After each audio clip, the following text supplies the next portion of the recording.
Hoje nós vamos falar sobre uma das coisas mais importantes para você ter uma boa finalização ortodôntica, que é você saber escolher a prescrição ideal para o momento da colagem. Exatamente porque a boa finalização começa com uma boa colagem, tanto no sentido do posicionamento das peças, quanto no sentido da escolha da prescrição ideal. E se você quer saber mais sobre isso, fica comigo nesse vídeo porque ele está muito legal.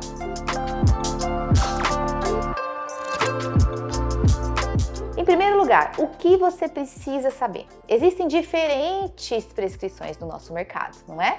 E qual a diferença de cada uma delas? O que você precisa pensar quando você vai escolher uma prescrição? Eu sou Priscila Ayub, doutora em ortodontia, e é um prazer estar aqui falando com você sobre esse assunto. E se você ainda não está inscrito nesse canal, por favor, toca no sininho, se inscreve para você poder receber as notificações e estar de olho, porque aqui tem muito conteúdo bom sobre ortodontia. Então vamos lá! As prescrições idealmente foram desenhadas pensando na mecânica que ia ser realizada. Para pensar comigo, a nossa especialidade já foi muito extracionista. Era muito comum nós fazermos tratamentos relacionados com a extração. Então, muitas das prescrições que existem no mercado pensam, têm como raciocínio, foram construídas idealizando o quê? A mecânica a ser realizada. Mas a verdade é que hoje nós procuramos fazer tratamentos pouco menos extracionistas, especialmente aqui no Brasil. Aqui no Brasil a gente tende a extrair menos dentes do que em alguns outros países.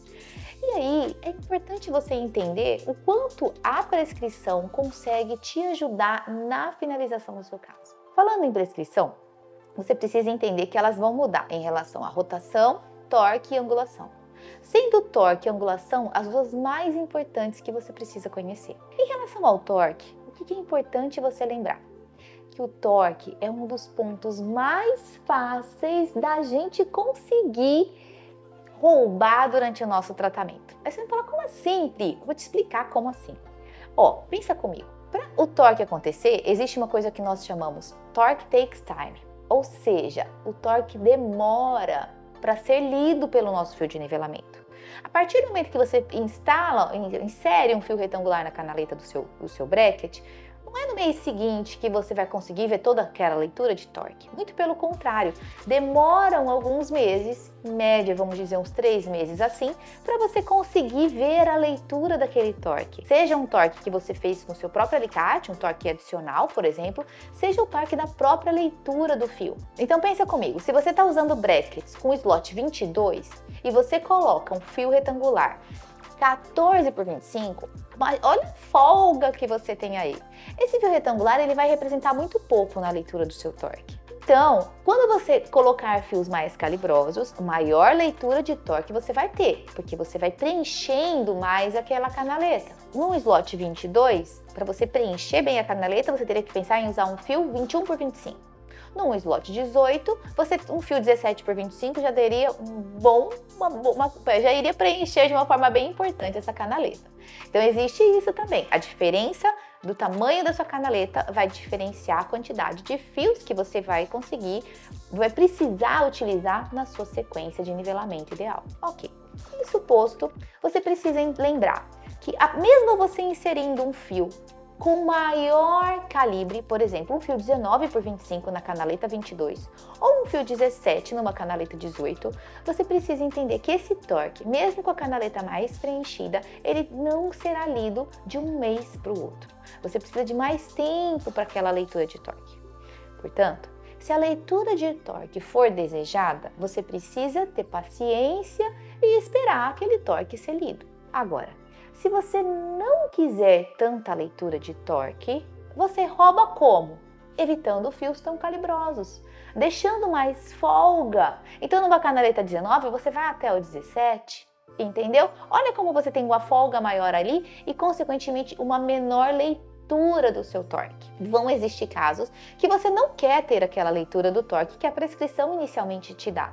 E se esse for o caso, essa é a forma de você roubar na sua mecânica, no seu transcorrer do tratamento, utilizando fios menos calibrosos. Agora, a angulação, ela não é tão simples assim. Torque é fácil, você escolhe a prescrição, você rouba no fio, deixa mais tempo, deixa menos tempo, mas a angulação não necessariamente. Porque a angulação ela é lida nos seus primeiros fios. Então, se você não souber disso, você pode vir a ter um problema na sua prática clínica. Imagina comigo o seguinte caso clínico, olha só. Uma paciente do padrão 3 vai no seu consultório te procurar por uma avaliação. Essa paciente do padrão 3, ela tem aquela mordida topo, assim, não pode escapar. E um mapeamento no arco inferior. Essa paciente, se você não cuidar da angulação no momento da colagem, no mês seguinte, ou se não no outro mês, ela cruza anterior. E aí você vai falar assim, meu Deus, o que aconteceu nesse caso? Por que esse caso tá assim? Eu tinha uma paciente que tinha um trespasse justo, ok, eu nem fiz grandes coisas, eu só fiz a colagem. E agora o meu dente cruzou, e agora eu tenho um problema para resolver aqui, entendeu? Olha a diferença, olha a situação que você se meteu. Por que isso aconteceu? Porque você não cuidou da sua prescrição. Porque você utilizou, provavelmente, brackets que tendem a angular os seus dentes inferiores. E a angulação, ela aumenta o perímetro do seu arco dentário. Se parar para pensar, lá atrás, quando o Andrews criou as prescrições, ele não fez só uma prescrição, ele fez várias prescrições. E por que Andrews fez várias prescrições? Porque ele sabia disso. Porque ele viu que existiam diferentes mecânicas e cada uma das prescrições iria atender melhor a um determinado caso. Se você teria que extrair um pré-molar, o canino com maior angulação poderia ser bem-vindo, porque ao longo da distalização você vai ter uma perda dessa angulação do seu canino. Agora, em um caso onde você quer que um canino seja mais vertical, vamos supor, num caso de classe 2, que você quer compensar, você usar um canino muito angulado, poxa, ele sai da chave. Tenho certeza que você já viu isso no consultório. Tenho certeza que já teve algum dia que você estava lá finalizando um caso e você olhou para aquele canino, estava todo mundo na chave, menos ele. Se você parasse para olhar bem ele assim, ele estava com a pontinha da cúspide mais mesial em relação à meia que ele deveria estar inserido. Por que que isso acontece? Porque está muito angulado. Agora, vai resolver? Não é tão simples assim. Você faz uma dobra em Z, tem efeito colateral no seu incisivo lateral. Você recola, se você recola e passa o fio de nivelamento também sem se preocupar, você tem efeito colateral do mesmo jeito nos dentes da bateria anterior. E é mais difícil de você resolver aquele problema. Então, não era muito mais fácil você ter pensado nisso no momento da prescrição, da escolha da sua prescrição ou da colagem do seu bracket? Vamos voltar para aquele caso clínico que chegou no seu consultório, o paciente do padrão 3. Ele chegou no seu consultório e você já sabe agora, porque você aprendeu comigo, que eu tô te contando a história do Andrews, que a angulação ocupa mais espaço. Então, um dente vertical, ele ocupa um espaço X. Um dente angulado, ele ocupa um espaço maior, certo? Isso posto no paciente do padrão 3, que você não quer cruzar, o seu canino, ele tem que estar em zero. Ele tem que estar passivo. Alguns vão ficar até distangulados, mas o problema da distangulação em excesso é que não tem estabilidade. Então você vai querer deixar esse dente o mais vertical possível.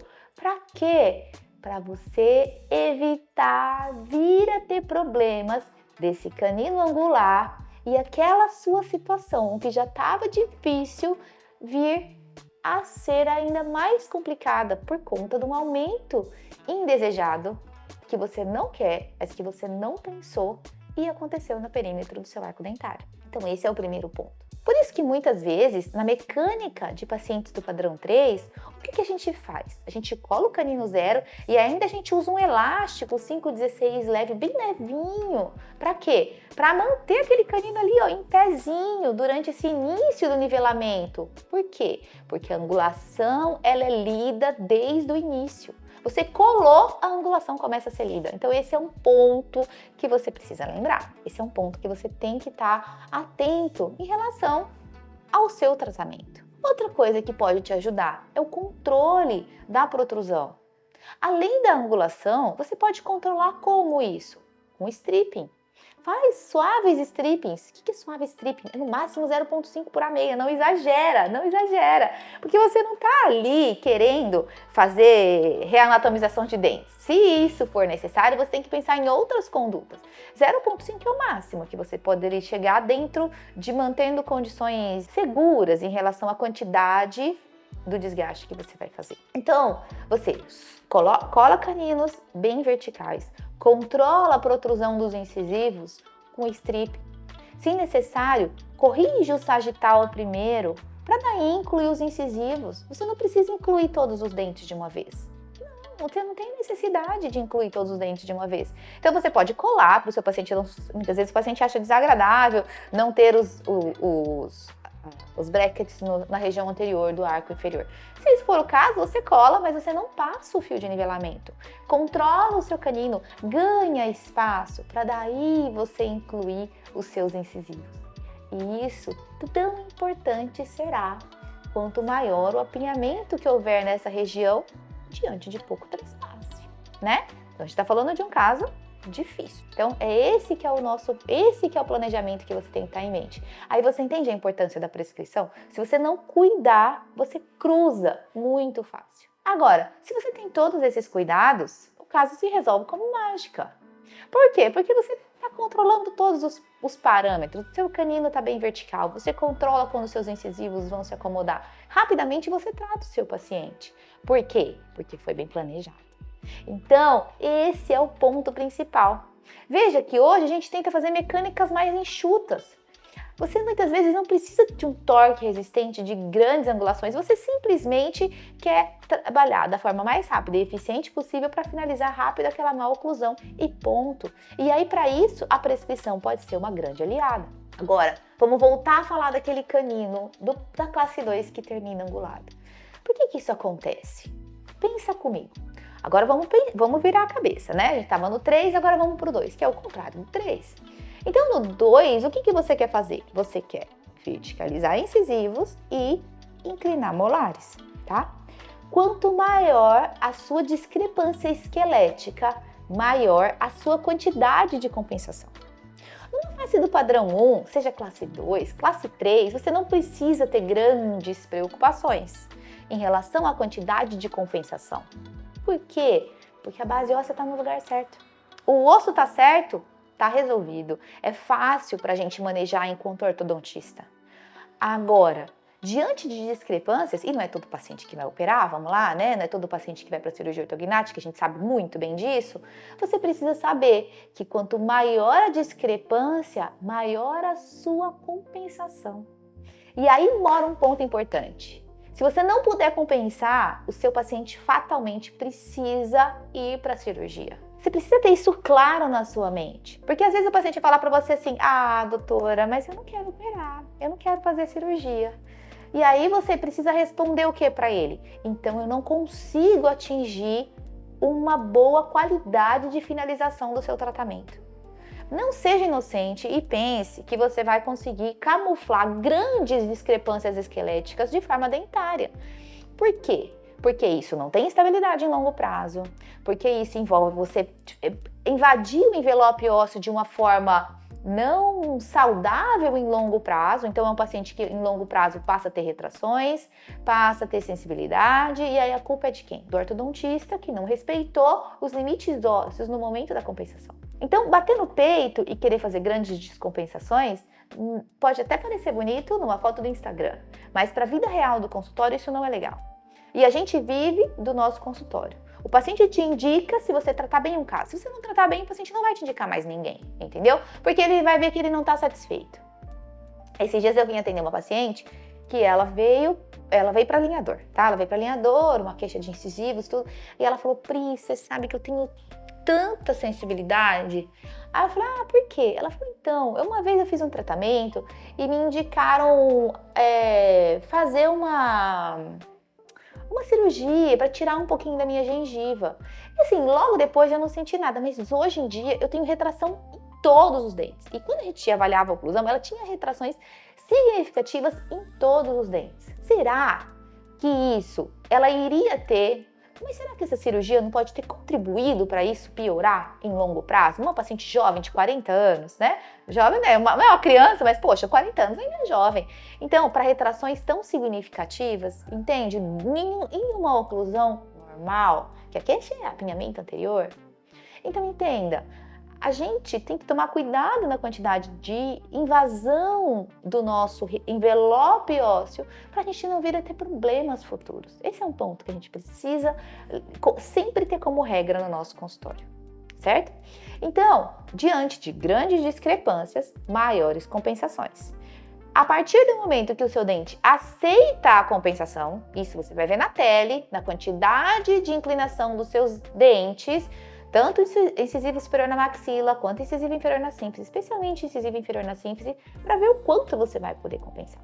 Então, feito isso, feita essa compensação, avaliado, posso compensar, o que você quer diante da discrepância óssea? Fazer com que os dentes camuflem essa compensação. E aí, para isso, o seu incisivo superior, o seu arco superior, ele tem que estar o quê? Com comprimento reduzido. Você não quer grandes protrusões no arco superior. Porque se você protruir superior, aí você tem que protruir mais ainda inferior para compensar aquilo. Aí pronto, aí não finaliza nunca. Aí você não termina aquele caso legal. E bota elástico, e põe elástico, e o caso não termina. Por quê? Porque tá com todo o perímetro do arco aumentado. Então pensa nisso na hora da colagem. Porque isso facilita a sua finalização, isso facilita a sua mecânica. Agora, no arco inferior, você quer protrusão, você quer um canino angulado. Então, e aí, com isso, você vai fazer o quê? Você vai facilitar a sua mecânica. Quanto maior a discrepância, mais importante você pensar nisso. Portanto, a partir de agora, olhe as prescrições com uma outra forma, não se amarra mais. Para pensar no que pode facilitar você trabalhar. Dino fez prescrições assim, né? Leopoldino Capelosa tem as suas prescrições e as prescrições elas acabam sendo pensando exatamente na finalização, na qualidade da sua finalização. Aí você pode falar para mim, mas eu trabalho numa clínica que não consigo ter liberdade de escolha de prescrição, ou então, mas eu trabalho com brackets importados, eu não tenho acesso a essas prescrições. Tudo bem, não tem problema, mas você precisa entender o raciocínio que passou pela cabeça dele, para você tentar olhar suas prescrições e tentar fazer o mais próximo daquilo possível. Eu tenho amigas que têm clínica popular, grandes redes de clínicas, e elas falam que mudou significativamente o tempo do tratamento dela a partir do momento que ela começou a conduzir a equipe pensando nisso. Tal caso vai usar tal forma de colagem ou tal prescrição. Caso de padrão 3, classe 3, vamos usar a prescrição 3 do Dino.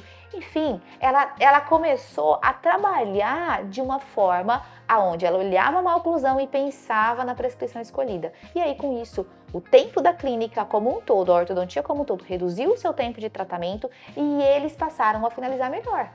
Quem trabalha em clínica de alto fluxo, quem trabalha com grande demanda, sabe a dificuldade que isso é. Então é importante você ter, aí que é mais importante você ter a prescrição como sua aliada, porque ela te ajuda a entregar mais qualidade no menor tempo. E a gente que trabalha no fluxo menor, mas com um valor, um ticket alto, um ticket médio mais alto, aí que piorou, né? Aí que você tem obrigação de saber disso, porque o seu paciente espera isso de você, ok? Então esse é um outro ponto. E aí você vai me perguntar, tá bom, Pri, mas e aí, como é que eu roubo no canino? Como é que eu roubo na colagem do meu canino superior, por exemplo? Eu percebo que realmente, toda vez o meu canino superior tá fora da meia. O que eu faço? Você rouba no começo, você rouba na colagem. Então você vai olhar para aquele seu canino superior no momento da colagem, tá? Olha bem para ele assim. Aí você vai falar assim, esse canino tá bom a posição dele. Ele tá bem vertical no arco, tá bem certinho. É assim que eu quero que ele fique, para ele não sair da chave. Se é assim que você quer que ele fique, você vai colar o quê? A canaleta passiva, paralela ao plano oclusal. Para o seu fio de nivelamento passar e nada acontecer, aquele canino continuar ali, vertical, certinho, encaixado na sua meia. Agora, em outros momentos, você fala assim, nossa, Pri, mas esse meu canino, ele já tá muito angulado. Eu preciso reduzir a angulação dele. Então, você tem que fazer o quê? Colocar suas canaletas mesiais mais altas. Porque daí, quando o seu fio de nivelamento passar, o seu canino vai tender a distoangular. Entende? E é isso que você quer. Porque se você não fizer isso, você colar normal, qual que é a angulação normal da prescrição? É canino para mesial, coroa para mesial. Essa é a angulação das prescrições do arco superior. Então, se você não quer isso, você precisa deixar suas canaletas mesiais mais altas, que daí quando o fio de nivelamento passar, ele faz isso e o seu canino disto angula. Isso é importante você ter claro na sua cabeça. Porque aí você consegue o quê? Roubar na angulação, seja para mais ou seja para menos, ou deixando passivo, enfim, mas você consegue fazer com que a sua prescrição atenda aquilo que você precisa para poder finalizar de forma ideal os seus casos, ok? Então, a partir de agora, depois desse vídeo, eu espero que você nunca mais olhe para as prescrições e ache que bracket é tudo igual, porque na verdade, a partir do momento que você acha que tudo está igual, você começa errando feio no seu tratamento e dificultando muito a sua finalização. Muito obrigada e até o próximo vídeo. Tchau, tchau!